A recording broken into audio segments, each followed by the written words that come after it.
ಎಲ್ರಿಗೂ ನಮಸ್ಕಾರ. ನನ್ನ ಹೆಸರು ಡಯಾನಾ.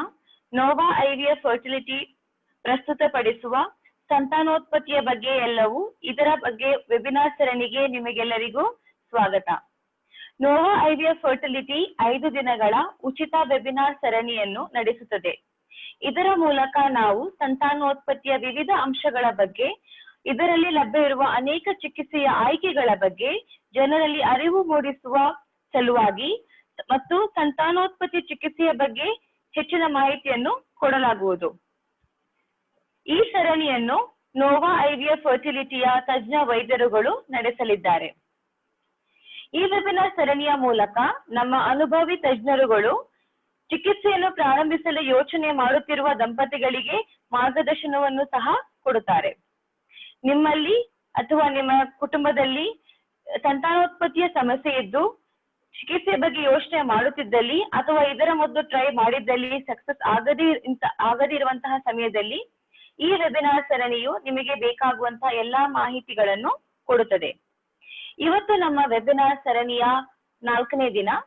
ಇವತ್ತು ನಮ್ಮ ವೆಬಿನಾರ್ ಸರಣಿಯ ಟಾಪಿಕ್ ಇದೆ ಪುನರಾವರ್ತಿತ ಐವಿಎಫ್ ವೈಫಲ್ಯಕ್ಕೆ ಏನ್ ಮಾಡಬೇಕು, what to do if there is IVF repeated IVF failures. ಈ ವಿಷಯದ ಬಗ್ಗೆ ಮಾತಾಡಕ್ಕೆ ನಮ್ ಜೊತೆ ಇದ್ದಾರೆ ಡಾಕ್ಟರ್ ಅಪೂರ್ವ ಸತೀಶ್ ಅಮರ್ನಾಥ್ ಇವರು. ಇವರು ಫರ್ಟಿಲಿಟಿ ಕನ್ಸಲ್ಟೆಂಟ್ ಆಗಿ ನೋವಾ ಐವಿಎಫ್ ಫರ್ಟಿಲಿಟಿ ಕಮನಹಳ್ಳಿ ಸೆಂಟರ್ ಅಲ್ಲಿ ಕೆಲಸ ಮಾಡ್ತಿದ್ದಾರೆ. ಅವರ ಬಗ್ಗೆ ಹೇಳೋದಾದ್ರೆ, ಅವರು ಡಾಕ್ಟರ್ ಅಪೂರ್ವ ಸತೀಶ್ ಅಮರ್ನಾಥ್ ರವರು ತಮ್ಮ MBBS ಅನ್ನು MS ರಾಮಯ್ಯ ಕಾಲೇಜ್ ಬೆಂಗಳೂರು ಮತ್ತು MS ಇನ್ OBG ಅನ್ನು SDM ಕಾಲೇಜ್ ಧಾರವಾಡದಿಂದ ಮೊದಲನೆಯ ಸ್ಥಾನದಿಂದ ಮುಗಿಸಿದ್ದಾರೆ. ಆ ನಂತರ national board of examination new ಡೆಲ್ಲಿಯಿಂದ ತಮ್ಮ DNB ಡಿಗ್ರಿಯನ್ನು ಒಬ್ಸ್ಟೆಟ್ರಿಕ್ಸ್ ಅಂಡ್ ಗೈನಕಾಲಜಿಯಿಂದ ಮುಗಿಸಿದ್ದಾರೆ. ಇದರ ಜೊತೆಗೆ ಫೆಲೋಶಿಪ್ ಇನ್ ರಿಪ್ರೊಡಕ್ಟಿವ್ ಮೆಡಿಸಿನ್ ಅನ್ನು Rajiv Gandhi university of health science ಇಂದ ಗಳಿಸಿದ್ದಾರೆ. ಇದರ ಜೊತೆಗೆ ರಿಪ್ರೊಡಕ್ಟಿವ್ ಮೆಡಿಸಿನ್ ವಿಭಾಗದಲ್ಲೂ ಕೂಡ ಕನ್ಸಲ್ಟೆಂಟ್ ಆಗಿ ಸೇವೆ ಸಲ್ಲಿಸಿರುವ ಅನುಭವ ಇವರಿಗಿದೆ. ರಿಪ್ರೊಡಕ್ಟಿವ್ ಮೆಡಿಸಿನ್ ಅಲ್ಲಿ ಬೇಕಾಗುವಂತಹ ಅನೇಕ ತಂತ್ರಜ್ಞಾನಗಳನ್ನು ಬಳಸುವ ವಿಧಾನದಲ್ಲಿ ತರಬೇತಿಯನ್ನು ಸ್ಟೇಟ್ ಬೋರ್ಡ್ಸ್ ಕಡೆಯಿಂದ ಪಡೆದಿದ್ದಾರೆ. PCOS ನ ನಿರ್ವಹಣೆಯಲ್ಲಿ ಬಹುಮುಖಿ ವಿಧಾನ, ಆವಾಗ ಆಗುವ ಇಂಪ್ಲಾಂಟೇಶನ್ ವೈಫಲ್ಯ ಅಥವಾ ಇಂಪ್ಲಾಂಟೇಶನ್ ಫೇಲ್ಯೂರ್, ಗರ್ಭಪಾತ ಇತ್ಯಾದಿ ವಿಷಯಗಳಲ್ಲಿ ಇವರು ಆಸಕ್ತಿಯನ್ನು ಸಹ ಹೊಂದಿದ್ದಾರೆ. ಇದಲ್ಲದೆ ಕ್ಯಾನ್ಸರ್ ನಂತಹ ಕಾಯಿಲೆಗಳು ಅಥವಾ ಗರ್ಭಧಾರಣೆಯನ್ನು ವಿಳಂಬಡಿಸುವ ಮಹಿಳೆಯರಿಗೆ ಫರ್ಟಿಲಿಟಿ ಪ್ರಿಸರ್ವೇಷನ್ ಕ್ಷೇತ್ರದಲ್ಲೂ ಕೂಡ ಇವರಿಗೆ ಉತ್ತಮ ಆಸಕ್ತಿ ಇದೆ. ಡಾಕ್ಟರ್ ಅಪೂರ್ವರವರೇ, ನಿಮಗೆ ಈ ವೆಬಿನಾರ್ಗೆ ನಾನು ಸ್ವಾಗತವನ್ನ ಬಯಸ್ತೀನಿ. ನಮ್ಮ ಇವತ್ತಿನ ಟಾಪಿಕ್ ಬಗ್ಗೆ ಆವಾಗ ಆಗುವಂತಹ IVF ವೈಫಲ್ಯಕ್ಕೆ ನಾವು ಏನ್ ಮಾಡ್ಬೇಕು ಅನ್ನೋದು ಟಾಪಿಕ್ ಬಗ್ಗೆ ಮಾತಾಡಕ್ಕೆ ನಾನು ನಿಮ್ಗೆ ಆಹ್ವಾನಿಸ್ತೀನಿ. Over to you doctor. Thank you Diana. ನಮಸ್ಕಾರ ಎಲ್ರು. ನಾನು ಡಾಕ್ಟರ್ ಅಪೂರ್ವ ಸತೀಶ್ ಅಮರ್ನಾಥ್ ಅಂತ. ನಾನು Nova IVF fertility Kamanahalli branch ಅಲ್ಲಿ ಫರ್ಟಿಲಿಟಿ ಸ್ಪೆಷಲಿಸ್ಟ್ ಆಗಿ ಕೆಲಸ ಮಾಡ್ತಿದ್ದೀನಿ.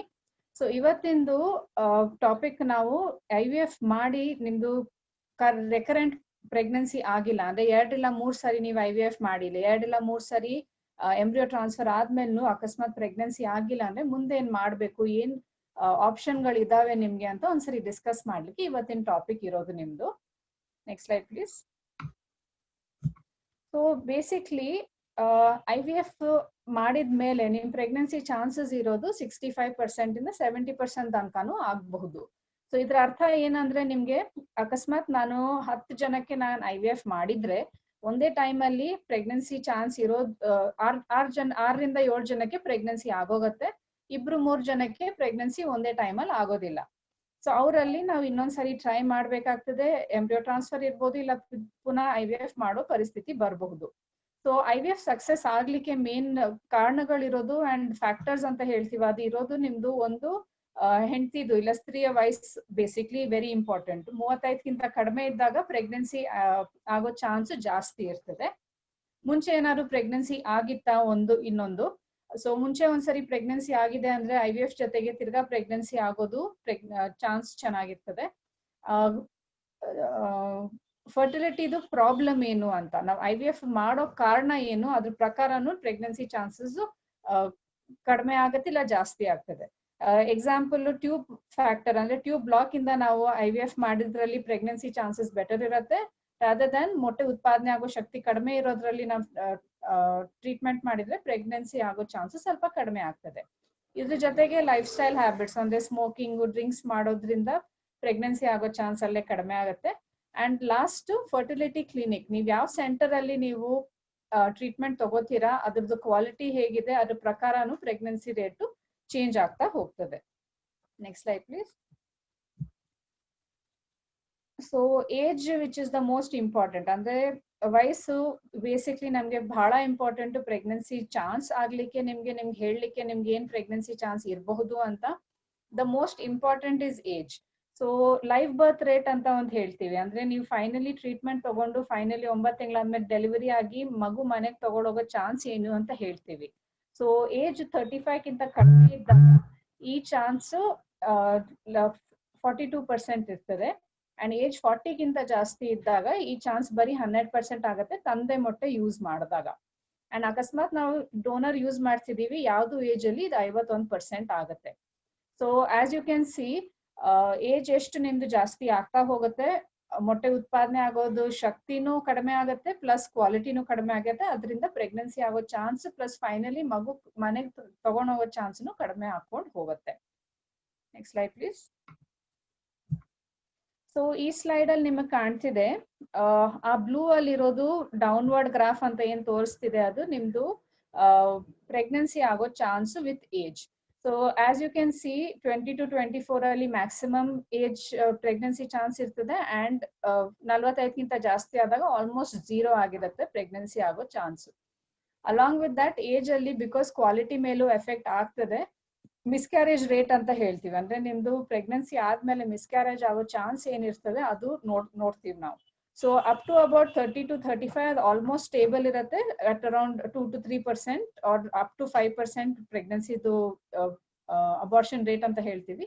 ಅಂಡ್ 35 ಗಿಂತ ತೀರಾ ಜಾಸ್ತಿ ಆಗುತ್ತೆ, especially because of down syndrome ಕೇಳಿರ್ಬೋದು ನೀವು. ಸೊ ಅದರಿಂದ ಆಗತ್ತೆ. ಇದ್ರ ಕಾರಣ ಏನಂದ್ರೆ ಮೊಟ್ಟೆ ಉತ್ಪಾದನೆ ಆಗೋ ಶಕ್ತಿ ಅಂತ ಏನ್ ಹೇಳ್ತೀವಲ್ಲ, ಮೊಟ್ಟೆಗಳು ಉತ್ಪಾದನೆ ಏನಾಗ್ತದೆ ಹುಟ್ಟೋ ಟೈಮಲ್ಲೇ ಎಲ್ಲ ಆಗಿರುತ್ತೆ. ಸೊ ಏಜ್ ಎಷ್ಟು ಜಾಸ್ತಿ ಆಗತ್ತೆ ನಿಮ್ದು ಅಷ್ಟೇ ಏಜ್ ನಿಮ್ದು ಮೊಟ್ಟೆಗಳದ್ದು ಆಗಿರುತ್ತೆ. ಸೊ ಅದರಿಂದ ನಿಮ್ದು ನಂಬರು ಕಡಿಮೆ ಆಗುತ್ತೆ, ಕ್ವಾಲಿಟಿನೂ ಕಡಿಮೆ ಆಗುತ್ತೆ. ಈ ಏಜ್ ಜಾಸ್ತಿ ಆದಾಗ ಮೇನ್ ಪ್ರಾಬ್ಲಮ್ ಏನಾಗುತ್ತೆ, ನಮ್ಗೆ ಪ್ರೆಗ್ನೆನ್ಸಿ ಆಗೋಕ್ಕೆ ಭ್ರೂಣ ಕ್ವಾಲಿಟಿ ಚೆನ್ನಾಗಿರ್ಬೇಕು. ಕ್ವಾಲಿಟಿ ನೋಡ್ಲಿಕ್ಕೆ ನಮ್ಗೆ ಒಂದು ಅದರದ್ದು ನೋಡಕ್ ಚೆನ್ನಾಗಿರ್ಬೇಕು, ಇನ್ನೊಂದು ಜೆನೆಟಿಕ್ಲಿ ನಾರ್ಮಲ್ ಇರ್ಬೇಕು. ಸೊ ಜೆನೆಟಿಕ್ಲಿ ಏನಾದ್ರು ಪ್ರಾಬ್ಲಮ್ ಇತ್ತು ಅಂದ್ರೆ ಪ್ರೆಗ್ನೆನ್ಸಿ ಆಗೋ ಚಾನ್ಸ್ ಕಡಿಮೆ ಹಾಕೊಂಡು ಹೋಗುತ್ತೆ. ಸೊ ಏಜ್ ಎಷ್ಟು ಜಾಸ್ತಿ ಆಗುತ್ತೆ ಅಷ್ಟು ಅಬ್ನಾರ್ಮಲ್ ಮೊಟ್ಟೆ ಪ್ರೊಡ್ಯೂಸ್ ಆಗುತ್ತೆ. ಅಬ್ನಾರ್ಮಲ್ ಮೊಟ್ಟೆಯಿಂದ ಅಬ್ನಾರ್ಮಲ್ ಭ್ರೂಣಾನು ಪ್ರೊಡ್ಯೂಸ್ ಆಗುತ್ತೆ. ಸೊ ಅಬ್ನಾರ್ಮಲ್ ಭ್ರೂಣ ಇದ್ದಿದ್ದು ನಾವೇನಾದ್ರೂ ಎಂಬ್ರಿಯೋ ಟ್ರಾನ್ಸ್ಫರ್ ಮಾಡಿದ್ರೆ ನಿಮ್ದು ಪ್ರೆಗ್ನೆನ್ಸಿ ಚಾನ್ಸ್ ಅಲ್ಲೇ ಕಡಿಮೆ ಆಗೋಗುತ್ತೆ. So as you can see 40 to 35 ಗಿಂತ ಜಾಸ್ತಿ ಆಲ್ಮೋಸ್ಟ್ 50% ಆಫ್ ಭ್ರೂಣ ನೀವೇನ್ ಕ್ರಿಯೇಟ್ ಮಾಡ್ತೀರಾ ಅದು ಅಬ್ನಾರ್ಮಲ್ ಇರ್ತದೆ. ಅದಕ್ಕೆ ಪ್ರೆಗ್ನೆನ್ಸಿ ಆಗೋದ್ರಲ್ಲೂ ತೊಂದರೆ ಆಗ್ತದೆ. So ideal age of IVF is less than 35 years of age. ಅದಕ್ಕಿಂತ ಜಾಸ್ತಿನೂ ಮಾಡಬಹುದು, ಬಟ್ ಪ್ರೆಗ್ನೆನ್ಸಿ ಚಾನ್ಸಸ್ ಸ್ವಲ್ಪ ಕಡಿಮೆ ಹಾಕೊಂಡು ಹೋಗುತ್ತೆ. Next slide please. So and second is ಮುಂಚೆ ಏನಾದ್ರು ಪ್ರೆಗ್ನೆನ್ಸಿ ಆಗಿತ್ತಾ, ಅಂದ್ರೆ ನಿಮ್ದೊಂದು ಮಗು ಆಲ್ರೆಡಿ ಇದೆ, ಇಲ್ಲಾಂದ್ರೆ 1-2 ಪ್ರೆಗ್ನೆನ್ಸಿ ಆಗಿ ಮಿಸ್ಕ್ಯಾರೇಜ್ ಆಗಿದೆ ಅಂದ್ರೆ ನಿಮ್ದು IVF ಮಾಡಿದ್ಮೇಲೆ ಪ್ರೆಗ್ನೆನ್ಸಿ ಆಗೋ ಚಾನ್ಸ್ ಜಾಸ್ತಿ ಇರುತ್ತೆ. ಅನದರ್ ಫ್ಯಾಕ್ಟರ್ ಈಸ್ ನಿಮ್ದು ಎಷ್ಟು ವರ್ಷದಿಂದ ನಿಮ್ ಮಕ್ಳು ಟ್ರೈ ಮಾಡ್ತಿದ್ದೀರಾ ಅಂತ. ಸೊ ನೀವು ಜಾಸ್ತಿ ವರ್ಷದಿಂದ ಅಂದ್ರೆ 2 ವರ್ಷಕ್ಕಿಂತ ಜಾಸ್ತಿ ಟ್ರೈ ಮಾಡ್ತಿದ್ದೀರಾ ಅಂದ್ರೆ ಸಕ್ಸಸ್ ರೇಟು ಕಡಿಮೆ ಹಾಕೊಂಡು ಹೋಗುತ್ತೆ. ಸೊ ಒಬ್ರೊಬ್ರು ಬರ್ತಾರೆ 15 ವರ್ಷ, 20 ವರ್ಷ, 30 ವರ್ಷ ಮದ್ವೆ ಆದ್ಮೇಲೆ ಬರ್ತಾರೆ. ಸೊ ಅದು ಒಂದು ಕಾಂಟ್ರಿಬ್ಯೂಟಿಂಗ್ ಫ್ಯಾಕ್ಟರ್. ಬಿಕಾಸ್ ಅಕಸ್ಮಾತ್ ನಿಮ್ಗೆ ಯಂಗ್ ಏಜ್ ಅಲ್ಲೇ ಆಗಿಲ್ಲ ಅಂದ್ರೆ ಓಲ್ಡ್ ಏಜ್ ಜಾಸ್ತಿ ಆದಷ್ಟು IVF ಅಲ್ಲಿ ಪ್ರೆಗ್ನೆನ್ಸಿ ಹೇಗಾಗತ್ತೆ ನೋಡ್ಬೇಕಾಗ್ತದೆ. Next slide please. So next is severity of fertility problem ಅಂತ ಹೇಳ್ತೀವಿ. ಅಂದ್ರೆ ನಿಮ್ದು ಏನ್ ತೊಂದರೆಯಿಂದ ನಾವು IVF ಮಾಡಿದೀವಿ, ಏನ್ ಕಾರಣದಿಂದ IVF ಮಾಡಿದೀವಿ ಅದ್ರ ಪ್ರಕಾರನು ನಿಮ್ದು IVF ಸಕ್ಸಸ್ ಚೇಂಜ್ ಆಗ್ತದೆ. ಸೊ ನಮ್ಗೆ ಮೋಸ್ಟ್ ಇಂಪಾರ್ಟೆಂಟ್ ಇರೋದು ಮೊಟ್ಟೆ ಉತ್ಪಾದನೆ ಆಗೋ ಶಕ್ತಿ ಅಂತ ಹೇಳ್ತೀವಿ. ಅದನ್ನ ನಾವು ಚೆಕ್ ಮಾಡ್ಲಿಕ್ಕೆ ನಾವು AFC ಕೌಂಟ್ ಅಂತ ಹೇಳ್ತೀವಿ. ಅಂದ್ರೆ ನಿಮ್ ಟೋಟಲ್ ಮೊಟ್ಟೆ ಎಷ್ಟಿದೆ ಪೀರಿಯಡ್ 2ನೇ 3ನೇ ದಿವಸ ನಾವು ಸ್ಕ್ಯಾನಿಂಗ್ ಮಾಡಿದಾಗ ನಿಮ್ದು ಎಷ್ಟು ಮೊಟ್ಟೆ ಕಾಣ್ತಿದೆ, ನಮ್ಗೆ ಅಟ್ಲೀಸ್ಟ್ 10 ರಿಂದ 12 ಮಿನಿಮಮ್ ಆಗಿ ಕಾಣ್ಬೇಕು ನಿಮ್ದು ಮೊಟ್ಟೆ ಉತ್ಪಾದನೆ ಆಗೋ ಶಕ್ತಿ ಚೆನ್ನಾಗಿದೆ ಅಂತ ಹೇಳಲಿಕ್ಕೆ. ಇನ್ನೊಂದು ಟೆಸ್ಟ್ ಇರೋದು AMH, ಇದೊಂದು ಬ್ಲಡ್ ಟೆಸ್ಟ್ ಇರುತ್ತೆ. ಇದರಲ್ಲಿ ನಮ್ಗೆ ಗೊತ್ತಾಗತ್ತೆ ನಿಮ್ದು ಮೊಟ್ಟೆ ಉತ್ಪಾದನೆ ಆಗೋ ಶಕ್ತಿ ಏನಿದೆ 2ಕ್ಕಿಂತ ಜಾಸ್ತಿ ಇದ್ರೆ ನಾರ್ಮಲ್ ಅಂತ ಹೇಳ್ತೀವಿ. ಇನ್ನೊಂದು ಕಾರಣ ಆಗೋದು ನಿಮ್ದು ಪ್ರೆಗ್ನೆನ್ಸಿ ಆಗೋದ್ರಲ್ಲಿ ಗರ್ಭಕೋಶದಲ್ಲಿ ಏನಾದ್ರು ತೊಂದರೆ ಇದ್ರೆ, ಇವಾಗ ನಿಮ್ ಭ್ರೂಣ ಚೆನ್ನಾಗಿತ್ತು, ಕ್ವಾಲಿಟಿ ಚೆನ್ನಾಗಿತ್ತು, ಬಟ್ ಗರ್ಭಕೋಶದಲ್ಲಿ ಏನಾದ್ರು ತೊಂದರೆ ಇತ್ತು ಅಂದ್ರೆ ಅದ್ರಲ್ಲಿ ಏನಾದ್ರು ಗಡ್ಡೆ ಇತ್ತು, ಇಲ್ಲಾಂದ್ರೆ ಎಕ್ಸ್ಟ್ರಾ ಗ್ರೋತ್ ಏನಾದ್ರು ಇತ್ತು, ಅವಾಗ ಏನಾದ್ರು ತೊಂದ್ರೆ, ಆತರ ಏನಾದ್ರು ತೊಂದರೆ ಇದ್ರೆ ಭ್ರೂಣ ಚೆನ್ನಾಗಿದ್ರೂನು ಗರ್ಭಕೋಶದ ಒಳಗಡೆ ಅದು ಇಂಪ್ಲಾಂಟ್ ಅಂತ ಹೇಳ್ತೀವಿ, ಅಟ್ಯಾಚ್ ಆಗಲ್ಲ. ಅಟ್ಯಾಚ್ ಆಗಿಲ್ಲ ಅಂದ್ರೆ ನಿಮ್ ಪ್ರೆಗ್ನೆನ್ಸಿ ಕೊಡೋದಿಲ್ಲ. ಮೂರನೇದಿರೋದು ವೀರ್ಯ ಹೇಗಿದೆ ಅಂತ. ಸೊ ವೀರ್ಯದು ನಂಬರ್ ಅಂಡ್ ಕ್ವಾಲಿಟಿ ಮೇಲೇನು ಪ್ರೆಗ್ನೆನ್ಸಿದ ಎಫೆಕ್ಟ್ ಇರ್ತದೆ. ಸೊ ಅಕಸ್ಮಾತ್ ವೀರ್ಯದ ನಂಬರ್ ಕಡಿಮೆ ಇತ್ತು ಅಂಡ್ ಅಕಸ್ಮಾತ್ ಕ್ವಾಲಿಟಿ ಅಂದ್ರೆ DFI ಅಂದ್ರೆ DNA ಫ್ರಾಗ್ಮೆಂಟೇಶನ್ ಅಂತ ಹೇಳ್ತೀವಿ, ಅದು ಕ್ವಾಲಿಟಿ ಮೇಲೆ ಅದರಿಂದ ಕ್ವಾಲಿಟಿ ಗೊತ್ತಾಗುತ್ತೆ. ಅಕಸ್ಮಾತ್ ಕ್ವಾಲಿಟಿ ಜಾಸ್ತಿ ಇದ್ರೆ ಮಿಸ್ಕ್ಯಾರೇಜ್ ರೇಟ್ ಇಲ್ಲ ಪ್ರೆಗ್ನೆನ್ಸಿ ಆಗದೆ ಇರೋ ರೇಟ್ ಜಾಸ್ತಿ ಇರ್ತದೆ. Next slide please. Next life style factors ಅಂತ ಹೇಳ್ತೀವಿ. ಸೊ ಲೈಫ್ ಸ್ಟೈಲ್ ಅಲ್ಲಿ ಸ್ಮೋಕಿಂಗ್ ಮಾಡೋದ್ರಿದ್ರೆ ಬೋತ್ ಕಪಲ್ಸ್ ಅಂದ್ರೆ ಹೆಂಡತಿನೂ ಸ್ಮೋಕಿಂಗ್ ಇಲ್ಲ ಗಂಡಸದು ಸ್ಮೋಕಿಂಗ್ ಇದ್ರೂನು ಒಬ್ರದಿದ್ರೂನು ನಿಮ್ದು ಮೊಟ್ಟೆ ಇಲ್ಲ ವೀರ್ಯದ ಎಫೆಕ್ಟ್ ಕ್ವಾಲಿಟಿ ಮೇಲೆ ಎಫೆಕ್ಟ್ ಬೀಳುತ್ತೆ. ಅಂಡ್ ಕ್ವಾಲಿಟಿ ಮೇಲೆ ಎಫೆಕ್ಟ್ ಬಿದ್ದಾಗ ಪ್ರೆಗ್ನೆನ್ಸಿ ಆಗೋ ಚಾನ್ಸ್ನು ಕಡಿಮೆ ಆಗುತ್ತೆ. ವೇಟ್ದು ಪ್ರಾಬ್ಲಮ್ ಇರುತ್ತೆ, ತೀರಾ ಜಾಸ್ತಿ ವೇಟ್ ಇತ್ತು ಇಲ್ಲ ತೀರಾ ಕಡಿಮೆ ಇತ್ತಂದ್ರೂನು ನಿಮ್ ಪ್ರೆಗ್ನೆನ್ಸಿ ಆಗೋದ್ರಲ್ಲಿ ತೊಂದರೆ ಆಗುತ್ತೆ. ಸೊ ನಾರ್ಮಲ್ ವೇಟ್ ರೇಂಜ್, ನಿಮ್ ಹೈಟ್ ಗೆ ನಾರ್ಮಲ್ ವೇಟ್ ರೇಂಜ್ ಮೇಂಟೈನ್ ಮಾಡಿದಷ್ಟು ಪ್ರೆಗ್ನೆನ್ಸಿ ಆಗೋ ಚಾನ್ಸ್ ಬೆಟರ್ ಆಗುತ್ತೆ. Next slide please. ಲಾಸ್ಟ್ ಇರೋದು ಚಾಯ್ಸ್ ಆಫ್ ಫರ್ಟಿಲಿಟಿ ಕ್ಲಿನಿಕ್ಸ್. ನೀವು ಯಾವ ಫರ್ಟಿಲಿಟಿ ಕ್ಲಿನಿಕ್ ಅಲ್ಲಿ IVF ಮಾಡಿಸ್ತೀರಾ ಅದ್ರ ಪ್ರಕಾರನು ನಿಮ್ಗೆ ಪ್ರೆಗ್ನೆನ್ಸಿ ಚಾನ್ಸಸ್ ಚೇಂಜ್ ಆಗ್ತದೆ. ಸೊ ಇದು ಯಾಕೆ ಇಂಪಾರ್ಟೆಂಟ್ ಅಂದ್ರೆ ಬಿಕಾಸ್ ಈಚ್ ಫರ್ಟಿಲಿಟಿ ಕ್ಲಿನಿಕ್ದು ಎಕ್ಸ್ಪೀರಿಯನ್ಸ್ ಲೆವೆಲ್ ಬೇರೆ ಇರುತ್ತೆ, ಅವ್ರದ್ದು quality of doctors that are available and quality of embryologist ಅಂತ ಹೇಳ್ತೀವಿ, ಭ್ರೂಣ ಯಾರು ಕ್ರಿಯೇಟ್ ಮಾಡ್ತಾರೆ ನಿಮ್ದು ಅವ್ರ ಎಂಬ್ರಿಯಾಲಜಿಸ್ಟ್ ಅಂತ ಹೇಳ್ತೀವಿ, ಅವ್ರದ್ದು ಕ್ವಾಲಿಟಿ ಅಂಡ್ ಟ್ರೈನಿಂಗ್ ಹೆಂಗಿರತ್ತೆ ಅದು ಚೇಂಜ್ ಆಗ್ತದೆ. ಮೂರನೇದು ಟೆಕ್ನಾಲಜಿ ಏನ್ ಅವೈಲೇಬಲ್ ಇದೆ. ಸೊ ನಮ್ದು ಏನೆಲ್ಲ ನಮ್ದು ಏನ್ ಮಿನಿಮಮ್ ಬೇಕಾಗತ್ತೆ ಮ್ಯಾಕ್ಸಿಮಮ್ ಬೇಕಾಗತ್ತೆ ಎಲ್ಲ ನಿಮ್ದು ಅವೈಲೇಬಲ್ ಇರಬೇಕು, ಸೊ ದಟ್ ನಿಮ್ ಪ್ರೆಗ್ನೆನ್ಸಿ ಚಾನ್ಸ್ ಬೆಟರ್ ಆಗುತ್ತೆ. And all clinics have success rates, ಅವ್ರದೇ ಸಕ್ಸಸ್ ರೇಟ್ ಇರುತ್ತೆ. ಸೊ ಜಾಸ್ತಿ ಸಕ್ಸಸ್ ಇರೋರ್ದು ಸೆಲೆಕ್ಟ್ ಮಾಡಿದ್ರೆ ನಿಮ್ದು ಪ್ರೆಗ್ನೆನ್ಸಿ ಚಾನ್ಸಸ್ ಬೆಟರ್ ಆಗ್ತದೆ. ಸೊ ಇದೆಲ್ಲ ನೋಡ್ಕೊಂಡು ಫರ್ಟಿಲಿಟಿ ಕ್ಲಿನಿಕ್ ಯಾವ್ದು ಅಂತ ಡಿಸೈಡ್ ಮಾಡ್ಬೇಕಾಗತ್ತೆ ನಿಮ್ಗೆ. Next slide please. ಸೊ ಇದೆಲ್ಲ ನೋಡಿದ್ಮೇಲೆ ಏನೆಲ್ಲ ಕಾಸಸ್ ಇರ್ಬೋದು, ನಿಮ್ದು ಏನೆಲ್ಲ ಕಾರಣಗಳಿರ್ಬೋದು IVF ಫೇಲಿಯರ್ ಆಗ್ಲಿಕ್ಕೆ ಅಂತ. Next slide please. So IVF failure ಕಾರಣಗಳಲ್ಲಿ ಬೇಸಿಕ್ಲಿ ನಮ್ಗೆ 3 ಕಾಸ್ ಅಲ್ಲಿ ಡಿವೈಡ್ ಆಗ್ತವೆ. ಒಂದಿರೋದು ಗರ್ಭಕೋಶದಲ್ಲಿ ಏನಾದ್ರು ತೊಂದರೆ ಇತ್ತಾ, ಇನ್ನೊಂದಿರೋದು ಭ್ರೂಣದಲ್ಲಿ ಏನಾದ್ರು ತೊಂದರೆ ಇತ್ತಾ, ಮೂರನೇದು ಅದು ಈ ಗರ್ಭಕೋಶ ಮತ್ತೆ ಭ್ರೂಣ ಬಿಟ್ಟು ಬೇರೆ ಏನಾದ್ರು ತೊಂದರೆ ಇತ್ತಾ ಅದರಿಂದ ಪ್ರೆಗ್ನೆನ್ಸಿ ಆಗದೆ ಇರೋದು ಇಂದ. So almost 2/3 of the pregnancies ಅಂದ್ರೆ ಆಲ್ಮೋಸ್ಟ್ 60% ಪ್ರೆಗ್ನೆನ್ಸಿ ಆಗದೆ ಇರೋದು ಕಾರಣ ಇರೋದು ಭ್ರೂಣದಿಂದ ಅಂಡ್ ಆಲ್ಮೋಸ್ಟ್ 30% ಇರೋದು ಗರ್ಭಕೋಶದಿಂದ, ಬೇರೆ ಕಾರಣಗಳು ಆಲ್ಮೋಸ್ಟ್ 10% ಇರ್ಬೋದು. ಕಾಂಬಿನೇಷನ್ ಫ್ಯಾಕ್ಟರ್ಸ್ ಇರ್ಬೋದು, ದಟ್ ಗರ್ಭಕೋಶ ಅಂಡ್ ಮತ್ತೆ ನಿಮ್ದು ಭ್ರೂಣನೂ ಇರಬಹುದು. ಸೊ ಎಕ್ಸಾಕ್ಟ್ಲಿ ಏನ್ ಕಾಸ್ ಅಂತ ನಾವು ಕಂಡು ಹಿಡಿಬೇಕಾಗತ್ತೆ. Next slide please. ಸೊ ಅಕಸ್ಮಾತ್ ಇವಾಗ ನಿಮ್ದು ಭ್ರೂಣದ ಪ್ರಾಬ್ಲಮ್ ಇತ್ತು ಅಂದ್ರೆ ಏನೆಲ್ಲ ಕಾರಣಗಳು ಇರ್ಬೋದು ನಿಮ್ಗೆ, ನಾವು ಏನೆಲ್ಲ ಚೆಕ್ ಮಾಡ್ಬೇಕಾಗತ್ತೆ ನಿಮ್ಗೆ. ಸೊ ಭ್ರೂಣದ ಪ್ರಾಬ್ಲಮ್ ಏನಕ್ಕೆ ಇರ್ಬೋದು, ಒಂದು ಇರೋದು ನಿಮ್ದು ಮೊಟ್ಟೆದ ಕ್ವಾಲಿಟಿ ಹೇಗಿದೆ ಅದ್ರ ಪ್ರಕಾರ ಡಿಪೆಂಡ್ ಆಗ್ತದೆ. ಇನ್ನೊಂದು ವೀರ್ಯದ ಕ್ವಾಲಿಟಿ ಹೇಗಿದೆ ಅದ್ರ ಮೇಲೂ ಡಿಪೆಂಡ್ ಆಗುತ್ತೆ. ಸೊ ಇದೆರಡದ ಕ್ವಾಲಿಟಿ ಚೆನ್ನಾಗಿದ್ರೆ, ಮೊಟ್ಟೆದ ಕ್ವಾಲಿಟಿ ಚೆನ್ನಾಗಿತ್ತು ಅಂಡ್ ವೀರ್ಯದ ಕ್ವಾಲಿಟಿ ಚೆನ್ನಾಗಿತ್ತು ಅಂದ್ರೆ ಚೆನ್ನಾಗಿರೋ ಭ್ರೂಣ ಸಿಕ್ಕೋದು ಚಾನ್ಸಸ್ ಜಾಸ್ತಿ. ಮೂರನೇದು ಕಲ್ಚರ್ ಕಂಡೀಷನ್ಸ್ ಅಂತ ಹೇಳ್ತೀವಿ, ಅಂದ್ರೆ ಅದು ಭ್ರೂಣ ಗ್ರೋ ಮಾಡೋದು ನಾವು ಅದ್ರದ್ದು ಏನಾದ್ರು ಕಂಡೀಷನ್ ಏನಾದ್ರು ಪ್ರಾಬ್ಲಮ್ ಇತ್ತು, ಅದೆಲ್ಲ ನಾವು ಟೆಂಪರೇಚರ್ ಮೇಂಟೈನ್ ಮಾಡಿಲ್ಲ, ಇಲ್ಲ ಗ್ಯಾಸ್ ಏನ್ ಬೇಕು ಅದಕ್ಕೆ ಮೇಂಟೈನ್ ಮಾಡಿಲ್ಲ ಅಂದ್ರೆ ನಿಮ್ದು ಭ್ರೂಣ ಕ್ವಾಲಿಟಿನೇ ಕೆಡತ್ತೆ. ಅಂಡ್ ಲಾಸ್ಟ್ ಇರೋದು ಜೆನೆಟಿಕ್ಸ್ ಅಂತ ಹೇಳ್ತೀವಿ.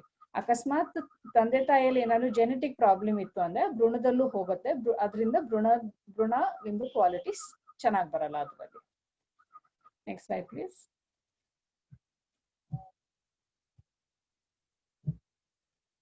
ನೆಕ್ಸ್ಟ್ ವೀರ್ಯದ ಕ್ವಾಲಿಟಿ ಮೇಲೆ ಏನೆಲ್ಲ ಎಫೆಕ್ಟ್ ಬೀಳಬಹುದು. ವೀರ್ಯದ ಕ್ವಾಲಿಟಿ ಇಸ್ ಕಾನ್ಸ್ಟೆಂಟ್ಲಿ ಚೇಂಜಿಂಗ್ ಅಂದ್ರೆ ಕಂಟಿನ್ಯೂಸ್ ಆಗಿ ಚೇಂಜ್ ಆಗ್ತಾ ಇರುತ್ತೆ ಬಿಕಾಸ್ ದಿವಸ ಉತ್ಪಾದನೆ ಆಗ್ತಾನೆ ಇರುತ್ತೆ ವೀರ್ಯದು. ಸೊ ವೀರ್ಯದ ಕ್ವಾಲಿಟಿ ಎಫೆಕ್ಟ್ ಮೇಲೆ ಎಫೆಕ್ಟ್ ಬೀಳ್ಬೋದು. ವ್ಯಾರಿಕೋಸಿಲ್ ಅಂತ ಹೇಳ್ತೀವಿ, ಅಂದ್ರೆ ಬೀಜದ ಸುತ್ತ ನರ ಇದ್ದಿದ್ದು ಏನಾದ್ರು ದಪ್ಪ ಆಗಿದೆ ಅದರಿಂದ ಆಗ್ಬೋದು. ಅಕಸ್ಮಾತ್ ಆ ಜಾಗದಲ್ಲಿ ಟೆಂಪರೇಚರ್ ಏನಾದ್ರು ಜಾಸ್ತಿ ಆಯ್ತು, ಸ್ಮೋಕಿಂಗ್ ಇತ್ತು, ಆಲ್ಕೋಹಾಲ್ ಕುಡಿಯೋದಿತ್ತು, ಸ್ಟ್ರೆಸ್ ಇತ್ತು, ಡಯಟ್ ಅಂಡ್ ಎಕ್ಸರ್ಸೈಸ್ ಕರೆಕ್ಟ್ ಆಗಿ ಇಲ್ಲ, ಸಂಬಂಧ ಇಟ್ಕೊಳ್ಳೋದು ಏನಾದ್ರು ತೊಂದರೆ ಆಗ್ತಿದೆ, ಇನ್ಫೆಕ್ಷನ್ ಏನಾದ್ರು ಆಯ್ತು, ಏಜ್ ಜಾಸ್ತಿ ಆಯ್ತು ಅಂದ್ರೂ ಪ್ರೆಗ್ನೆನ್ಸಿ ಆಗೋದ್ರಲ್ಲಿ ತೊಂದರೆ ಆಗ್ತದೆ. ಅಂಡ್ ಏನಾದ್ರು ಡ್ರಗ್ಸ್ ತಗೊಳ್ಳೋದು ಅದರಿಂದಾನು ಆಗುತ್ತೆ. Age is an important factor for sperm quality. 45ಗಿಂತ ಜಾಸ್ತಿ ಏಜ್ ಇದ್ದಾಗ ಸ್ಪರ್ಮ್ ಕ್ವಾಲಿಟಿ ಮೇಲೂ ಎಫೆಕ್ಟ್ ಬೀಳುತ್ತೆ. ಅಂಡ್ ಆ ಕ್ವಾಲಿಟಿ ಎಫೆಕ್ಟ್ ಆದ್ರೆ ಮತ್ತೆ ನಿಮ್ ಪ್ರೆಗ್ನೆನ್ಸಿ ಆಗೋದ್ರಲ್ಲೂ ತೊಂದರೆ ಆಗ್ತಾ ಹೋಗುತ್ತೆ. Next slide please. ಸೊ ಇದು ಭ್ರೂಣದ ಪ್ರಾಬ್ಲಮ್ ಇತ್ತು. ಇವಾಗ ಅದು ಬಿಟ್ಟು ಬೇರೆ ಏನ್ ತೊಂದರೆ ಆಗಬಹುದು ಗರ್ಭಕೋಶದ ಹೊರಗಡೆದು ಅಂತ ನೋಡ್ಬೇಕಾಗತ್ತೆ ನಾವು. ಅದರಲ್ಲಿ ಒಂದು ಹೈಡ್ರೋಸಾಲ್ಪಿಂಗ್ಸ್ ಅಂತ ಹೇಳ್ತೀವಿ. ಇದರಲ್ಲಿ ಟ್ಯೂಬ್ ಊದ್ಕೊಂಡು ನೀರ್ ತುಂಬಿರತ್ತೆ. ಆ ನೀರ್ ಇರೋದು ಬೇಸಿಕ್ಲಿ ಟಾಕ್ಸಿಕ್ ಅಂತ ಹೇಳ್ತೀವಿ, ಭ್ರೂಣನ ಬೆಳೆಯಕ್ ಬಿಡಲ್ಲ.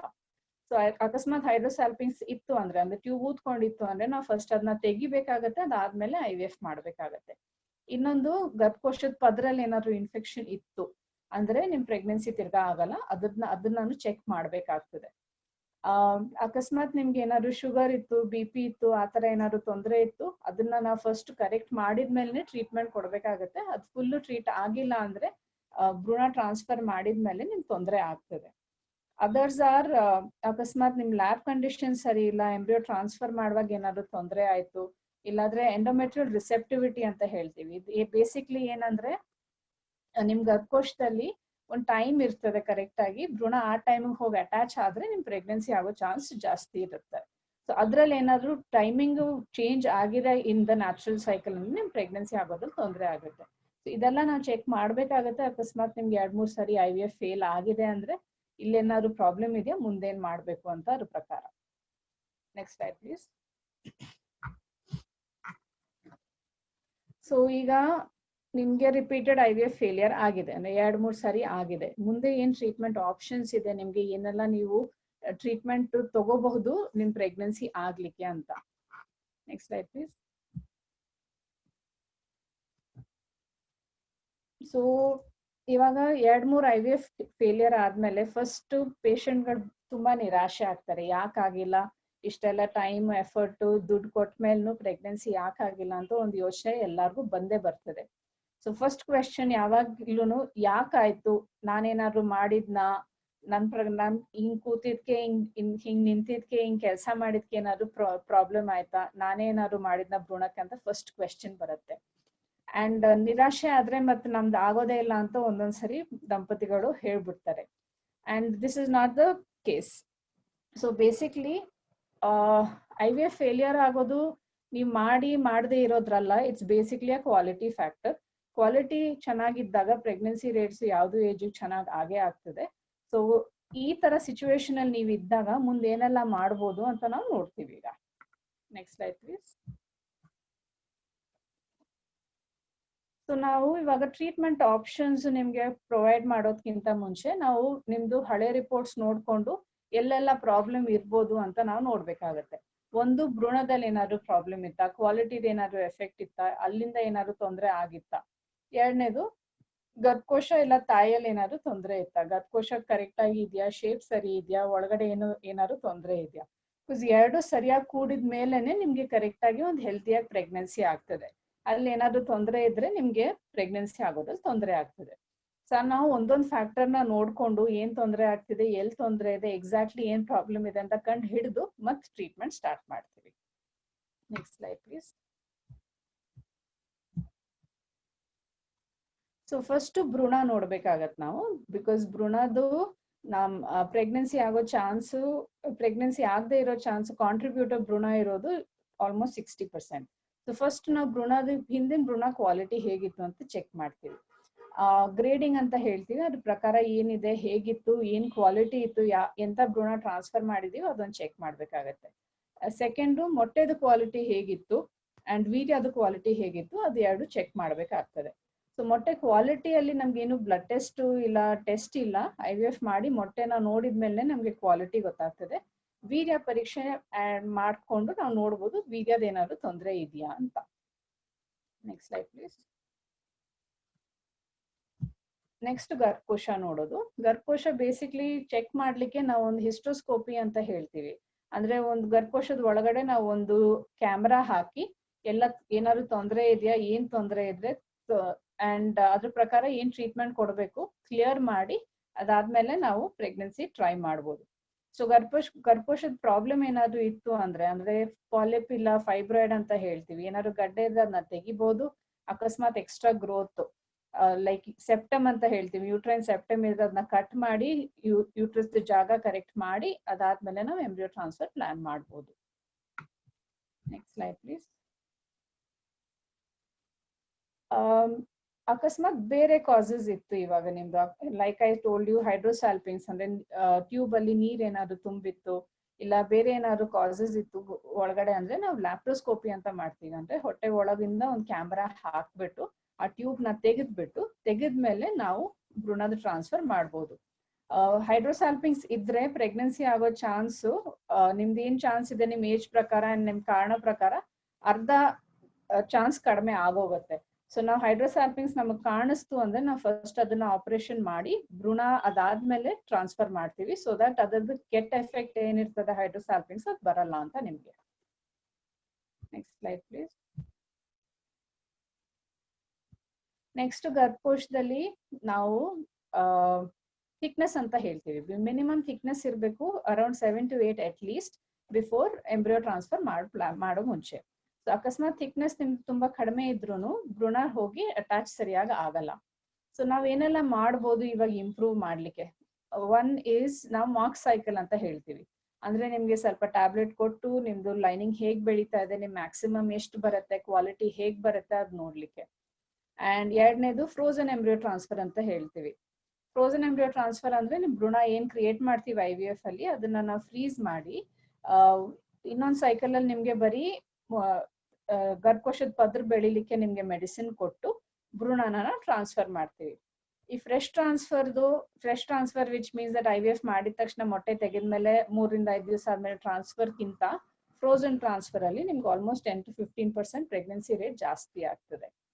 ಇನ್ನೊಂದು way is natural cycle transfer. ಅಂದ್ರೆ ನಿಮ್ದು ತಾನೇ ಮೊಟ್ಟೆ ಬೆಳೆಯುವಾಗ ನಿಮ್ದು ಲೈನಿಂಗ್ ಹೇಗ್ ಬೆಳೆಯುತ್ತೆ, ಲೈನಿಂಗ್ ಚೆನ್ನಾಗ್ ಆದಾಗ ನಾವು ಟ್ರಾನ್ಸ್ಫರ್ ಮಾಡೋ ಪ್ಲಾನ್. ಮೆಡಿಸಿನ್ ಡೋಸ್ ಇನ್ಕ್ರೀಸ್ ಮಾಡುವಾಗ್ಲೂ ಒಂದೊಂದ್ಸರಿ ನಿಮ್ಗೆ ಗರ್ಭಕೋಶದ ಪದ್ರ ಜಾಸ್ತಿ ಆಗುತ್ತೆ. Other treatments like aspirin, GCSF, these are experimental treatments, but ತುಂಬಾ ಪದ್ರಲ್ಲಿ ಪ್ರಾಬ್ಲಮ್ ಇದ್ರೆ these also can be tried.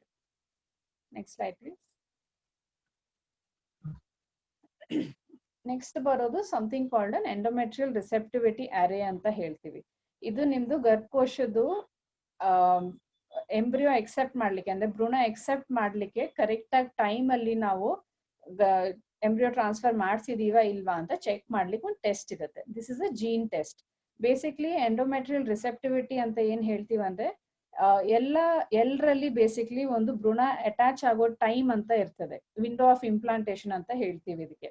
ಇದು ಯೂಶಲಿ ಅಕಸ್ಮಾತ್ ನಿಮ್ ಮೊಟ್ಟೆ ಬೆಳೀತಾ ಇದೆ ತಾನೇ ಅಂಡ್ ಮೊಟ್ಟೆ ರಿಲೀಸ್ ಆಗ್ತಿದೆ ಅಂದ್ರೆ ನ್ಯಾಚುರಲ್ ಆಗಿ ನೀವು ಟ್ರೈ ಮಾಡುವಾಗ ದಿಸ್ ಇಸ್ ಅರೌಂಡ್ 20 ರಿಂದ 21ನೇ ದಿವಸ ನಿಮ್ ಪೀರಿಯಡ್. ಅಕಸ್ಮಾತ್ ನಾವು ಫ್ರೋಸನ್ ಎಂಬ್ರಿಯೋ ಟ್ರಾನ್ಸ್ಫರ್ ಮಾಡ್ತಿದೀವಿ ಇಲ್ಲ IVF ಸೈಕಲ್ ಮಾಡ್ತಿದೀವಿ ಅಂದ್ರೆ ಇದು ಪ್ರೊಜೆಸ್ಟ್ರಾನ್ ಸ್ಟಾರ್ಟ್ ಮಾಡಿ, ಪ್ರೊಜೆಸ್ಟ್ರಾನ್ ಹಾರ್ಮೋನ್ ಅಂತ ನಾವು ಕೊಡ್ತೀವಿ ಬೇಸಿಕ್ಲಿ ಸಪೋರ್ಟ್ ಮಾಡ್ಲಿಕ್ಕೆ ಪ್ರೆಗ್ನೆನ್ಸಿ ಸ್ಟಾರ್ಟ್ ಮಾಡಿ 5ನೇ 6ನೇ ದಿವಸದಲ್ಲಿ ಓಪನ್ ಇರ್ತದೆ. ಒಬ್ರೊಬ್ರಲ್ಲಿ ಏನಾಗುತ್ತೆ ಈ window of implantation timing change ಆಗುತ್ತೆ. ಸೊ ಇಟ್ ಕ್ಯಾನ್ ಬಿ 2-3 ದಿವಸ ಬೇಗ ಆಗತ್ತೆ, ಇಲ್ಲ 2-3 ದಿವಸ ಲೇಟ್ ಆಗ್ಬೋದು. ಅಂದ್ರೆ 4ನೇ ದಿವಸನೇ ನಿಮ್ ಭ್ರೂಣ ಎಕ್ಸೆಪ್ಟ್ ಮಾಡ್ಲಿಕ್ಕೆ ರೆಡಿ ಆಗ್ಬೋದು, ಇಲ್ಲ 6-7 ದಿವಸ ಆದ್ಮೇಲೆ ಎಕ್ಸೆಪ್ಟ್ ಆಗ್ಲಿಕ್ಕೆ ರೆಡಿ ಆಗ್ಬೋದು. ಇದನ್ನ ನಾವು ಪ್ರೀ ರಿಸೆಪ್ಟಿವ್ ಇಲ್ಲ ಪೋಸ್ಟ್ ರಿಸೆಪ್ಟಿವ್ ಅಂತ ಹೇಳ್ತೀವಿ. ಸೊ ಅಕಸ್ಮಾತ್ ನಾವು ಭ್ರೂಣ 5 ದಿವಸ ಯೂಶಲಿ ನಾವು ಭ್ರೂಣ 5 ದಿವಸ ಆದ್ಮೇಲೆ ಟ್ರಾನ್ಸ್ಫರ್ ಮಾಡ್ತೀವಿ. ಸೊ ಅಕಸ್ಮಾತ್ ನಾವು ಈ ತರ ವಿಂಡೋ ಆಫ್ ಇಂಪ್ಲಾಂಟೇಶನ್ ಅಂತ ಏನ್ ಹೇಳ್ತೀವಲ್ಲ ಚೇಂಜ್ ಆಗಿದ್ರೆ ನಾವು ಭ್ರೂಣ ಟ್ರಾನ್ಸ್ಫರ್ 5ನೇ ದಿವಸಕ್ಕೆ ಮಾಡಿದ್ರೆ ಪ್ರೆಗ್ನೆನ್ಸಿ ಆಗಲ್ಲ. ಸೊ ಈ ಟೆಸ್ಟ್ ಮಾಡಿದ್ಮೇಲೆ ನಮ್ಗೆ ಚೇಂಜ್ ಆಗಿದೆ ಅಂತ ಗೊತ್ತಾದ್ಮೇಲೆ ನಾವು ಅದ್ರ ಪ್ರಕಾರ ಭ್ರೂಣ ಟ್ರಾನ್ಸ್ಫರ್ ಮಾಡಿದ್ರೆ ಪ್ರೆಗ್ನೆನ್ಸಿ ಚಾನ್ಸಸ್ ಜಾಸ್ತಿ ಆಗುತ್ತೆ. ಸೊ ಎಂಡೋಮೆಟ್ರಿಯಲ್ ರಿಸೆಪ್ಟಿವಿಟಿ ಅರೇ ನಾವು ಈ ತರ ಪೇಷಂಟ್ಸ್ ಅಲ್ಲಿ ಮಾಡ್ತೀವಿ. And almost 25 to 30% of patients ಯಾರಲ್ಲಿ IVF ಫೇಲ್ ಆಗಿದೆ ಅವರಲ್ಲಿ ಎಂಡೋಮೆಟ್ರಿಯಲ್ ಡಿಸ್ಪ್ಲೇಸ್ಮೆಂಟ್ ಆಗ್ತದೆ. So endometrial receptivity array is a good test to do. Next slide please. Next ಬರೋದು ವೀರ್ಯ ಕ್ವಾಲಿಟಿ ನೋಡ್ಲಿಕ್ಕೆ. ವೀರ್ಯ ಕ್ವಾಲಿಟಿಯಲ್ಲಿ ಇಂಪ್ರೂವ್ ಮಾಡ್ಲಿಕ್ಕೆ ನಾವು IVF ಮಾಡಿದಾಗ ಒಂದು ಎಕ್ಸ್ಟ್ರಾ ಟೆಸ್ಟ್ ಆರ್ ಪ್ರೊಸೀಜರ್ ಅಂತ ಹೇಳ್ತೀವಿ, ಮ್ಯಾಗ್ನೆಟಿಕ್ ಅಸಿಸ್ಟೆಡ್ ಸೆಲ್ ಸಾರ್ಟಿಂಗ್ ಅಂತ. ಅಂಡ್ ಇದನ್ನ ಮ್ಯಾಕ್ಸ್ ಅಂತ ಹೇಳ್ತೀವಿ. ಇದು ಬೇಸಿಕ್ಲಿ DNA ಡ್ಯಾಮೇಜ್ ಆಗಿದ್ದು ಸ್ಪರ್ಮ್ ನ ಸೆಪರೇಟ್ ಮಾಡಿ ಒಳ್ಳೆ ಸ್ಪರ್ಮ್ ನ ಸೆಪರೇಟ್ ಮಾಡಿ ಒಳ್ಳೆ ಸ್ಪರ್ಮ್ ನ ನಾವು ಯೂಸ್ ಮಾಡಕ್ಕೆ ಒಂದು ಪ್ರೊಸೀಜರ್ ಅಂತ ಹೇಳ್ತೀವಿ. This can be used in recurrent implantation failure, ಅಂದ್ರೆ ನೀವು 2-3 IVF ಮಾಡಿದ್ಮೇಲೆ ಪ್ರೆಗ್ನೆನ್ಸಿ ಆಗಿಲ್ಲ ಅಂದ್ರೆ ಅಂಡ್ ಸ್ಪರ್ಮ್ ಅಲ್ಲಿ ಏನಾದ್ರು ತೊಂದರೆ ಕಾಣಿಸ್ತಿದೆ ನಮ್ಗೆ ಅಂದ್ರೆ ಈ ಪ್ರೊಸೀಜರ್ ಮಾಡಿದ್ಮೇಲೆ pregnancy rates almost double. Next slide please. Next slide. So ಎಲ್ಲರಿಗೂ ಈ ಕ್ವೆಶನ್ ಆಗತ್ತೆ, ಇವಾಗ IVF ಫೇಲ್ ಆದ್ರೆ ಯಾವ್ದು ಪ್ರಾಬ್ಲಮ್ ಇದೆ? ಭ್ರೂಣದ ಪ್ರಾಬ್ಲಮ್ ಇದೆಯಾ, ಗರ್ಭಕೋಶದ ಪ್ರಾಬ್ಲಮ್ ಅಂದ್ರೆ ಗರ್ಭಕೋಶದ ಪದರದ ಏನಾದ್ರು ಪ್ರಾಬ್ಲಮ್ ಇದೆಯಾ, ಕಾಂಬಿನೇಷನ್ ಪ್ರಾಬ್ಲಮ್ ಇದೆಯಾ? ಸೊ ಇದೆಲ್ಲ ಇವಾಗ ಇಷ್ಟು ತನಕ ಮಾತಾಡಿದ್ದು ನಾನು ಇಟ್ಸ್ ಅ ಕಾಂಬಿನೇಷನ್ ಆಫ್ ಗರ್ಭಕೋಶದಲ್ಲಿ ಪ್ರಾಬ್ಲಮ್ ಆದ್ರೆ ಏನ್ ಮಾಡೋದು. ಈಗ ಅಂದ್ರೆ ಹಿಸ್ಟ್ರೋಸ್ಕೋಪಿ ಮಾಡೋದು, ಎಂಡೋಮೆಟ್ರಿಯಲ್ ರಿಸೆಪ್ಟಿವಿಟಿ array ಮಾಡೋದು, ಗರ್ಭಕೋಶದ ಪದ್ರ ಬೆಳೀತಾ ಇಲ್ಲ ಅಂದ್ರೆ ಅದ್ರ ಪ್ರಕಾರ ಮೆಡಿಸಿನ್ಸ್ ಚೇಂಜ್ ಮಾಡಿ ನಿಮಗೆ ನಾವು ಮೆಡಿಸಿನ್ ಕೊಡ್ಬೋದು. ಅಕಸ್ಮಾತ್ ಇವಾಗ ನಿಮ್ದು ಭ್ರೂಣದಲ್ಲಿ ಪ್ರಾಬ್ಲಮ್ ಇದ್ರೆ ಏನ್ ಮಾಡ್ಬೇಕು? Next slide please.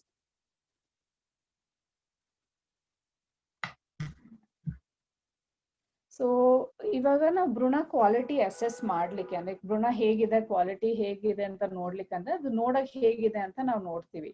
ಅದ್ರದ್ದು ನಂಬರ್ ಆಫ್ ಸೆಲ್ಸ್ ಪ್ರಕಾರ, ಅದ್ರಲ್ಲಿ ಎಷ್ಟು ಸೆಲ್ಸ್ ಇದೆ ಅದ್ರ ಪ್ರಕಾರ ನಾವು ಡಿವಿಷನ್ ಮಾಡಿ ಅದ್ರದ್ದು A ಗ್ರೇಡ, B ಗ್ರೇಡ, C ಗ್ರೇಡ, D ಗ್ರೇಡ ಅಂತ ಡಿಸೈಡ್ ಮಾಡ್ತೀವಿ. ಬಟ್ ಈ ಗ್ರೇಡಿಂಗ್ ಪ್ರಕಾರ ನಮ್ಗೆ ಜೆನೆಟಿಕ್ಲಿ ಹೇಗಿದೆ, ಏನಾದ್ರೂ ತೊಂದರೆ ಇದೆಯಾ ಒಳಗಡೆ ಕ್ರೋಮೋಸೋಮ್ಸ್ ಅಲ್ಲಿ ನಮಗೆ ಗೊತ್ತಾಗೋದಿಲ್ಲ. ಸೊ ಇನ್ನೊಂದು ಟೆಸ್ಟ್ ಬಂದಿದೆ ಭ್ರೂಣದ ಕ್ವಾಲಿಟಿ ಚೆಕ್ ಮಾಡ್ಲಿಕ್ಕೆ. ಅದನ್ನ ನಾವು next slide please. Preimplantation genetic testing ಅಂತ ಹೇಳ್ತೀವಿ. ಇದ್ರಲ್ಲಿ ಏನ್ ಮಾಡ್ತೀವಿ ಅಂದ್ರೆ ನಾವು ಭ್ರೂಣದಿಂದ ಒಂದ್ 4-5 ಸೆಲ್ಸ್ ತೆಗೆದ್ಬಿಟ್ಟು ಅದನ್ನ ಟೆಸ್ಟಿಂಗ್ ಮಾಡಿ ಅದರಲ್ಲಿ ಕ್ರೋಮೋಸೋಮ್ ಅಲ್ಲಿ ಏನಾದ್ರು ತೊಂದರೆ ಇದ್ಯಾ, ಕರೆಕ್ಟ್ ಆಗಿ ಅದು ಜೀನ್ ಮ್ಯಾಪಿಂಗ್ ಆಗಿದ್ಯಾ ಅಂತ ನೋಡ್ಬಿಟ್ಟು ನಾರ್ಮಲ್ ಇದ್ದಿದ್ ಭ್ರೂಣ ನಾವು ಗರ್ಭಕೋಶದ ಒಳಗಡೆ ಹಾಕ್ತಿವಿ. ಸೊ ಬೇಸಿಕ್ಲಿ ಈ ಟೆಸ್ಟ್ ನಾವ್ ಯಾವಾಗ ಮಾಡ್ತೀವಿ? ಇವಾಗ ತಂದೆ ತಾಯಿ ನಾರ್ಮಲ್ ಇದಾರೆ, ಜೆನೆಟಿಕ್ಲಿ ಅಲ್ಲಿ ಏನ್ ತೊಂದರೆ ಇಲ್ಲ, ಬಟ್ ಅಂದ್ರೂ ಪ್ರೆಗ್ನೆನ್ಸಿ ಆಗಕ್ ತೊಂದರೆ ಆಗ್ತಿದೆ, ಚೆನ್ನಾಗಿರೋ ಕ್ವಾಲಿಟಿ ಭ್ರೂಣ ಟ್ರಾನ್ಸ್ಫರ್ ಮಾಡಿದ್ರು, ಅದರಲ್ಲಿ ನಾವು ಈ ಜೆನೆಟಿಕ್ ಟೆಸ್ಟ್ ಮಾಡ್ಕೊಂಡು ಕ್ವಾಲಿಟಿ ಹೇಗಿದೆ ಅಂತ ಚೆಕ್ ಮಾಡ್ಕೊಂಡು ಟ್ರಾನ್ಸ್ಫರ್ ಮಾಡ್ತೀವಿ. ಇಂಥ ಭ್ರೂಣ ನಾವು ಟ್ರಾನ್ಸ್ಫರ್ ಮಾಡಿದಾಗ ಪ್ರೆಗ್ನೆನ್ಸಿ ಆಗೋ ಚಾನ್ಸ್ ಜಾಸ್ತಿ ಆಗ್ತದೆ. Next slide please. So embryo biopsy ಅಂತ ಹೇಳ್ತೀವಿ ಈ ಪ್ರೊಸೀಜರ್ ಮಾಡ್ಲಿಕ್ಕೆ. ಇದು 2 ಟೈಮಲ್ಲಿ ಮಾಡ್ಬೋದು. ಒಂದು 3ನೇ ದಿನದ ಭ್ರೂಣ ಇಲ್ಲ 5ನೇ ದಿನದ ಭ್ರೂಣ. 5ನೇ ದಿನದ ಭ್ರೂಣಕ್ಕೆ ನಮ್ಗೆ ಜಾಸ್ತಿ ರಿಪೋರ್ಟ್ಸ್ ಜಾಸ್ತಿ is better in that way. So 4 to 5 cells ಅದರಿಂದ ತೆಗ್ದ್ಬಿಟ್ಟು ಟೆಸ್ಟಿಂಗ್ ಕಳಿಸ್ತೀವಿ ನಾವು ಇದ್ರಲ್ಲಿ. Next line. ಸೊ ನಾವು PGT ಅಂತ ಹೇಳಿದಾಗ ಪೇಷಂಟ್ಸ್ಗೆ ಅವ್ರು ಯಾಕೆ ನೀವು ಮುಂಚೆನೆ ಹೇಳಿಲ್ಲ ನಮ್ಗೆ, ಯಾಕೆ ಇದು ಅಸೆಸ್ ಮಾಡಿಲ್ಲ ಅಂತ ಫಸ್ಟ್ ಕ್ವೆಶ್ಚನ್ ಕೇಳ್ತಾರೆ. ಸೊ PGT ಇಸ್ ನಾಟ್, ನಾವ್ ಎಲ್ಲರಿಗೂ ಈ PGT ಅಂತ ಟ್ರೀಟ್ಮೆಂಟ್ ಮಾಡಲ್ಲ, ಜೆನೆಟಿಕ್ ಟೆಸ್ಟ್ ಮಾಡಲ್ಲ. 4 ಕಾರಣದಲ್ಲಿ ನಾವು ಯೂಶಲಿ ಮಾಡ್ತೀವಿ ರೆಗ್ಯುಲರ್ ಆಗಿ. ಒಂದು, ಏಜ್ ಜಾಸ್ತಿ ಇತ್ತು ತಾಯಿದು ಅಂದ್ರೆ more than 35. ಅಕಸ್ಮಾತ್ ಸುಮಾರು ಮಿಸ್ಕ್ಯಾರೇಜಸ್ ಆಗಿದೆ ಅವ್ರದ್ದು, ಒಂದು 2-3 ಸಾರಿ ಮಿಸ್ಕ್ಯಾರೇಜ್ ಕಂಟಿನ್ಯೂಸ್ ಆಗಿ ಪ್ರೆಗ್ನೆನ್ಸಿ ಮುಂದೆ ಹೋಗ್ತಿಲ್ಲ ಅಂದ್ರೆ ಇದೊಂದು ಟ್ರೀಟ್ಮೆಂಟ್ ಪ್ಲಾನ್ ಮಾಡ್ತೀವಿ. 3ನೇದು, ಅಕಸ್ಮಾತ್ ಈ ತರ ನಿಮ್ಗೆ IVF ಆಗಿದೆ ಅಂಡ್ ಪ್ರೆಗ್ನೆನ್ಸಿ ಆಗ್ತಿಲ್ಲ ಅವಾಗ ಮಾಡ್ತೀವಿ. 4ನೇದು, ಅಕಸ್ಮಾತ್ ವೀರ್ಯದ ಕ್ವಾಲಿಟಿ ತುಂಬಾ ಕೆಟ್ಟದಿದ್ದಾಗ ನಾವು ಮಾಡ್ತೀವಿ. ಸೊ ಈ PGS ಮಾಡಿದ್ರೆ ನಮ್ಗೆ 100% ಸಕ್ಸಸ್ ರೇಟ್ ಸಿಗತ್ತಾ ಇಲ್ವಾ ಅಂತ ಕೇಳ್ತಾರೆ. ಸೊ PGS ಮಾಡಿದ್ರೆ ಪ್ರೆಗ್ನೆನ್ಸಿ ರೇಟ್ ಜಾಸ್ತಿ ಆಗುತ್ತೆ, ಬಟ್ 100% ಆಗೋ ಚಾನ್ಸು ಗರ್ಭಕೋಶದ ಮೇಲೂ ಡಿಪೆಂಡ್ ಆಗುತ್ತೆ. But the pregnancy chances get better with PGS. And ಹೌದು, ಇನ್ನೊಂದು ಅಡಿಷನಲ್ ಪ್ರೊಸೀಜರ್ ಆಗೇ ಆಗ್ತದೆ ಇದು. ಬಿಕಾಸ್ ಎಲ್ಲ ಭ್ರೂಣದ ಮೇಲೆ ನಾವು ಯೂಶಲಿ ಮಾಡಲ್ಲ, ಎಲ್ಲರಿಗೂ IVF ಅಲ್ಲಿ ನಾವು PGS ಮಾಡಲ್ಲ. ಒಬ್ರೊಬ್ರಿಗೆ ಯಾರಿಗೆ ನಾವು ಸ್ಪೆಸಿಫಿಕ್ ಆಗಿ ಅಡ್ವೈಸ್ ಮಾಡ್ತೀವಿ ಅವ್ರಿಗೆ ಮಾಡ್ಬೇಕಾಗತ್ತೆ.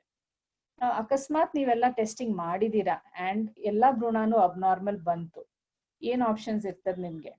ಬೇಸಿಕ್ಲಿ ಅಕಸ್ಮಾತ್ ನಿಮ್ದು ಭ್ರೂಣನೇ ನಾರ್ಮಲ್ ಆಗಿ ನೀವು ಕ್ರಿಯೇಟ್ ಮಾಡ್ತಿಲ್ಲ ಅಂದ್ರೆ ನಿಮ್ ತಂದೆ ಮೊಟ್ಟೆ ಇಲ್ಲ ತಂದೆ ವೀರ್ಯ ಅಲ್ಲಿ ಪ್ರೆಗ್ನೆನ್ಸಿ ಆಗೋ ಚಾನ್ಸ್ ಕಡಿಮೆ. ಸೊ ಫಸ್ಟ್ ನಾವು ನೋಡ್ಬೇಕಾಗತ್ತೆ ನಿಮ್ದು ಮೊಟ್ಟೆದಲ್ಲಿ ಜಾಸ್ತಿ ತೊಂದರೆ ಇತ್ತಾ, ವೀರ್ಯದಲ್ಲಿ ಜಾಸ್ತಿ ತೊಂದರೆ ಇತ್ತಾ. ಅಕಸ್ಮಾತ್ ಯಾವ್ದ್ರಲ್ಲಿ ತೊಂದರೆ ಇತ್ತು ಅದನ್ನ ನಾವು ದಾನ ವೀರ್ಯ ಇಲ್ಲ ದಾನ ಮೊಟ್ಟೆ ತಗೊಂಡು ಭ್ರೂಣ ಕ್ರಿಯೇಟ್ ಮಾಡಿ ಅದನ್ನ ನಾವು ಟ್ರಾನ್ಸ್ಫರ್ ಮಾಡ್ತೀವಿ. So that becomes the last option ಇಂಥ ಸಿಚುವೇಶನ್ಸ್ ಅಲ್ಲಿ. Next slide please. Thank you. So ಇದು ಬೇಸಿಕ್ಲಿ IVF ಫೇಲಿಯರ್ಸ್ ಆದಾಗ ಏನೆಲ್ಲ ಆಪ್ಷನ್ಸ್ ಇದೆ ನಿಮ್ಗೆ ಡಿಸ್ಕಸ್ ಮಾಡ್ಲಿಕ್ಕೆ. Thank you. Thank you doctor Apoorva. ತುಂಬಾ ವಿಸ್ತಾರವಾಗಿ IVF ಫೇಲಿಯರ್ಗೆ ಕಾರಣಗಳೇನು, ಏನ್ ಮಾಡ್ಬೇಕು, IVF ಕ್ಲಿನಿಕಲ್ಲಿ ಏನೆಲ್ಲ ಮಾಡಬಹುದು ಅನ್ನೋದನ್ನ ತುಂಬಾ ಚೆನ್ನಾಗಿ ಎಕ್ಸ್ಪ್ಲೇನ್ ಮಾಡಿದೀರಾ. ಕೆಲವು ಪ್ರಶ್ನೆಗಳಿದೆ. ಒಂದು ಪ್ರಶ್ನೆ ಇದೆ, I'm PCOD patient taking treatment HMG injection for egg releasing, egg producing but fail to conceive. What should I do? ನಾನು ಏನ್ ಮಾಡ್ಬೇಕು? ಸೊ ಬೇಸಿಕ್ಲಿ ನೀವು HMG ತಗೊಂಡು ಪೀಸ್ ಅಂಡ್ ಮೊಟ್ಟೆ ರಿಲೀಸ್ ಆಗ್ತಿದ್ರು I am assuming that you are trying naturally and not IVF. So 1 to 3 up to 3 cycles ನೀವು try ಮಾಡಬಹುದು. ಅಂಡ್ ಪ್ರೆಗ್ನೆನ್ಸಿ ರೇಟ್ ಇವಾಗ ನ್ಯಾಚುರಲಿ ಟ್ರೈಂಗ್ ಇಲ್ಲ IVF ಜೊತೆಗೆ ಮ್ಯಾಕ್ಸಿಮಮ್ 20% ಆಗ್ತದೆ ನಿಮ್ಗೆ. ಈಗ HMG ತಗೊಂಡು PCOD ಅಲ್ಲಿ ನಿಮ್ ಪ್ರೆಗ್ನೆನ್ಸಿ ಆಗ್ತಿಲ್ಲ ಅಂದ್ರೆ ಒಂದು ನಿಮ್ ಎಗ್ ಕ್ವಾಲಿಟಿ ಅಲ್ಲಿ ಪ್ರಾಬ್ಲಮ್ ಇರ್ಬೋದು, ಇನ್ನೊಂದು ಟ್ಯೂಬ್ ಅಲ್ಲಿ ಏನಾದ್ರು ತೊಂದರೆ ಇರ್ಬೋದು, ಮೂರನೇದು ವೀರ್ಯದಲ್ಲಿ ಏನಾದ್ರು ತೊಂದರೆ ಇರ್ಬೋದು. So it could be any one of those factors ಯಾಕೆ ನಿಮ್ ಪ್ರೆಗ್ನೆನ್ಸಿ ಆಗ್ತಿಲ್ಲ. ಸೊ ಒಂದ್ ಚೆಕ್ ಮಾಡ್ಬಿಟ್ಟು ನೋಡ್ಬೇಕಾಗತ್ತೆ, ನಿಮ್ದು ಏಜ್ ಪ್ರಕಾರನೂ ಚೇಂಜ್ ಆಗತ್ತೆ ಅದು. ಸೊ ನಿಮ್ದು ಏಜ್ 30ಗಿಂತ ಜಾಸ್ತಿ ಇದ್ರೆ ಈ ಟ್ರೀಟ್ಮೆಂಟ್ ಜೊತೆಗೆ ನಿಮ್ ಪ್ರೆಗ್ನೆನ್ಸಿ ಆಗೋದ್ರಲ್ಲೂ ತೊಂದರೆ ಆಗುತ್ತೆ. ಸೊ ನಿಮ್ದು ಎಕ್ಸಾಕ್ಟ್ಲಿ ತೊಂದರೆಗಳೇನಿದೆ, ಏನೆಲ್ಲ ಮಿಕ್ಕಿದ ಪ್ರಾಬ್ಲಮ್ಸ್ ಇದೆ ನೋಡ್ಕೊಂಡು will be able to see what is the problem. Okay, thank you doctor. Second question, genetic ಸಮಸ್ಯೆಗಳಿದ್ರೆ IVF ಅಲ್ಲಿ ನಮಗೆ ಯಾವ ಪರಿಹಾರಗಳು, IVF ಅಲ್ಲಿ ನಮಗೆ ಏನ್ ಪರಿಹಾರ ಸಿಗುತ್ತೆ? So genetic problem and I am assuming this is ತಂದೆ ತಾಯಿಗೆ ಏನಾದ್ರು ಜೆನೆಟಿಕ್ ಪ್ರಾಬ್ಲಮ್ ಇತ್ತು, ಇಲ್ಲ ಒಂದ್ ಮಗು ಆಲ್ರೆಡಿ ಇದೆ ಅವ್ರಿಗೆ ಜೆನೆಟಿಕ್ ಪ್ರಾಬ್ಲಮ್ ಇತ್ತು, ಅದು ಕ್ವೆಶ್ಚನ್ ಕೇಳ್ತಿದ್ದೀರಾ ಅಂತ. ಸೊ ಇದರಲ್ಲಿ ಪರಿಹಾರ ಬೇಸಿಕ್ಲಿ ಏನಿರೋದಂದ್ರೆ ನಿಮ್ದು ಜೆನೆಟಿಕ್ ಪ್ರಾಬ್ಲಮ್ ಯಾವ ಕಾರಣದಿಂದ ಆಗ್ತಿದೆ ಅಂತ ಒಂದು ಚೆಕ್ ಮಾಡ್ಬೇಕಾಗತ್ತೆ ನಾವು. ಅದ್ರದ್ದು ಜೆನೆಟಿಕ್ ಟೆಸ್ಟ್ ಮಾಡ್ಕೊಂಡು ನಿಮ್ದು IVF ಮಾಡಿ ಭ್ರೂಣ ಕ್ರಿಯೇಟ್ ಮಾಡಿ ಆ ಭ್ರೂಣ ಅಲ್ಲಿ ನಿಮ್ದು ಟೆಸ್ಟ್ ಮಾಡಿ ಆ ಜೆನೆಟಿಕ್ ಪ್ರಾಬ್ಲಮ್ಗೆ ನಾರ್ಮಲ್ ಇದ್ದಿದ್ ಭ್ರೂಣ ಟ್ರಾನ್ಸ್ಫರ್ ಮಾಡಿದಾಗ ನಿಮ್ ಪ್ರೆಗ್ನೆನ್ಸಿ ಆಗೋ ಚಾನ್ಸ್ ಚೆನ್ನಾಗಿರ್ತದೆ, ನಾರ್ಮಲ್ ಬೇಬಿನೂ ಆಗೋ ಚಾನ್ಸ್ ಚೆನ್ನಾಗಿರುತ್ತೆ. ಓಕೆ, ನಾನು PCOD, ಥರ್ಡ್ ಕ್ವೆಶ್ಚನ್ ಡಾಕ್ಟರ್, ನಾನು PCOD ಪೇಷಂಟ್. ನಾನು ಪ್ರೆಗ್ನೆಂಟ್ ಆಗಿ ನಂದು ಮಿಸ್ಕ್ಯಾರೇಜ್ ಆಯ್ತು. ಸೊ ಇಂಥ ಟೈಮಲ್ಲಿ ನಮ್ಗೇನು ಸೊಲ್ಯೂಷನ್ಸ್ ಇದೆ? So again miscarriage rate is age related. Okay, age 30 or 35 ಗಿಂತ ಜಾಸ್ತಿ ಆದಾಗ miscarriage ಜಾಸ್ತಿ ಆಗುತ್ತೆ. Another thing that patients have to remember that almost 20 to 30% patients ಗೆ miscarriage ಆಗೋ ಚಾನ್ಸ್ ಇದ್ದೇ ಇರ್ತದೆ ಒಂದೇ ಸೈಕಲ್ ಅಲ್ಲಿ. It doesn't mean that every pregnancy miscarriage ಆಗೇ ಆಗುತ್ತೆ. ಸೊ ಏನೆಲ್ಲ ಚೆಕ್ ಮಾಡ್ಬೇಕು ನೀವಂದ್ರೆ, ಒಂದು ನಿಮ್ age, you are 31 I assume. Yes, she has mentioned that she is 31 years. Yes. So 30 ಗಿಂತ ಜಾಸ್ತಿ ಆದಾಗ ಎಸ್ಪೆಷಲಿ ಇನ್ ಇಂಡಿಯನ್ ವುಮೆನ್ ಸ್ವಲ್ಪ age related miscarriage rate automatically ಜಾಸ್ತಿ ಆಗುತ್ತೆ. ಇನ್ನೊಂದು ಇರೋದು ನಿಮ್ದು ಎಗ್ ಕ್ವಾಲಿಟಿ ಹೇಗಿದೆ ಅಂತ, ಅದ್ರ ಪ್ರಕಾರನೂ ಆಗ್ಬೋದು. ಥರ್ಡ್ ಇಸ್ ಬೇರೆ ಏನಾದ್ರು ಕಂಡೀಷನ್ ಲೈಕ್ ಥೈರಾಯ್ಡ್ ಏನಾದ್ರು ಇತ್ತು, ಇಲ್ಲಾಂದ್ರೆ ಶುಗರ್ ಏನಾದ್ರು ಇತ್ತು ನಿಮ್ಗಂದ್ರೆ ಅದರಿಂದಾನು ಆಗ್ಬಹುದು. ಅದೆಲ್ಲ ಇಲ್ಲ ಅಂದ್ರೆ you can always still try again and ನಿಮ್ದು ಪ್ರೆಗ್ನೆನ್ಸಿ ತಿರ್ಗಾ ಆಗೋ ಚಾನ್ಸ್ ಇಸ್ ಹೈ. ಇದೆಲ್ಲ ನಾರ್ಮಲ್ ಇತ್ತು ಅಂದ್ರೂ ನಿಮ್ಗೆ ತೊಂದರೆ ಆಗ್ತಿದೆ ಅಂದ್ರೆ ನಾವು ಜೆನೆಟಿಕ್ ಸ್ಕ್ರೀನಿಂಗ್ ಮಾಡಿ ಏನು ತೊಂದರೆ ಇಲ್ಲ ಅಂತ ಮತ್ತೆ ನಾವು ಟ್ರಾನ್ಸ್ಫರ್ ಮಾಡಬಹುದು. Okay, thank you doctor Apoorva. I think ಇನ್ನ ಪ್ರಶ್ನೆಗಳಿಲ್ಲ ಅನ್ಕೊಂಡಿದ್ದೀನಿ. Just 1 second. Yes, there are no more questions actually. So ನೀವು ತುಂಬಾ ಚೆನ್ನಾಗಿ ಎಕ್ಸ್ಪ್ಲೇನ್ ಮಾಡಿದ್ರಿ. ಕ್ವೆಶನ್ಸ್ ಗಳು ಅಷ್ಟೇ, plus IVF failure is one of the stressful factor ಎಲ್ಲಾ ಯಾರೆಲ್ಲ ಟ್ರೀಟ್ಮೆಂಟ್ ತಗೊಳಕ್ ಬರ್ತಾರೆ ಅವರಿಗೆಲ್ಲ ಇದೊಂದು ಭಯ ಇದ್ದೇ ಇರುತ್ತೆ. ಬಟ್ ಇದು ಯಾಕಾಗುತ್ತೆ, ಏನ್ ಮಾಡ್ಬೋದು ಅನ್ನೋದು ಆಕ್ಚುಲಿ ತುಂಬಾ ಜನರಿಗೆ ಗೊತ್ತಿರೋದಿಲ್ಲ. ಬಟ್ ಇದನ್ನ ಡಾಕ್ಟರ್ ಕಡೆಯಿಂದಲೇ ಬಂದಾಗ ಇದು ತುಂಬಾ ಚೆನ್ನಾಗಿ ಅರ್ಥ ಆಗುತ್ತೆ. So thank you so much ಇದನ್ನ ನೀವು ಎಕ್ಸ್ಪ್ಲೇನ್ ಮಾಡಿದ್ದಕ್ಕೆ. ಸೊ ನಮ್ಮ ಲೈವ್ ಇರೋರಿಗೆ ಮತ್ತು ಇಲ್ಲಿ ಝೂಮ್ ಅಲ್ಲಿ ಲೈವ್ ನೋಡೋರಿಗೆ ನಾಳೆ ನಮ್ದು ವೆಬಿನಾರ್ ನ ಲಾಸ್ಟ್ ದಿನ, 5ನೇ ದಿನ ಮತ್ತು ಲಾಸ್ಟ್ ದಿನ. ನಮ್ಮ ನಾಳೆ ವಿಷಯ IVF ನ ಮೂಲಭೂತ ಅಂಶಗಳ ಬಗ್ಗೆ ತಿಳಿದುಕೊಳ್ಳೋದು. ಇದು one of the important topic. ನಾಳೆ ಈ ಟಾಪಿಕ್ ಅದ್ ಬಗ್ಗೆ ಮಾತಾಡ್ತಾರೆ ಡಾಕ್ಟರ್ ಸಂತೋಷ್ ಗುಪ್ತಾರ್ ಅವರು. 3 ಗಂಟೆಗೆ ನಾವು ಈ ಒಂದು ವೆಬಿನಾರ್ ಸರಣಿಯನ್ನ ಶುರು ಮಾಡ್ತೀವಿ. ಸೊ ದಯವಿಟ್ಟು ನಾಳೆ ಮತ್ತೆ 3 ಗಂಟೆಗೆ ಲಾಗಿನ್ ಆಗ್ಬಿಟ್ಟು ವೆಬಿನಾರ್ ಅನ್ನ ಬಗ್ಗೆ ಕೇಳ್ಕೊಂಡು ಆಮೇಲೆ IVF ಬಗ್ಗೆ ಏನಾದ್ರೂ ಪ್ರಶ್ನೆಗಳಿದ್ರೆ ದಯವಿಟ್ಟು ಪ್ರಶ್ನೆಗಳನ್ನ ಕೇಳಿ. ಸೊ ಮುಗಿಸೋಕ್ಕಿಂತ ಮುಂಚೆ doctor Apoorva, thank you so much for explaining everything very well. Thank you, Diana. Thank you, everybody. Thank you. Yeah.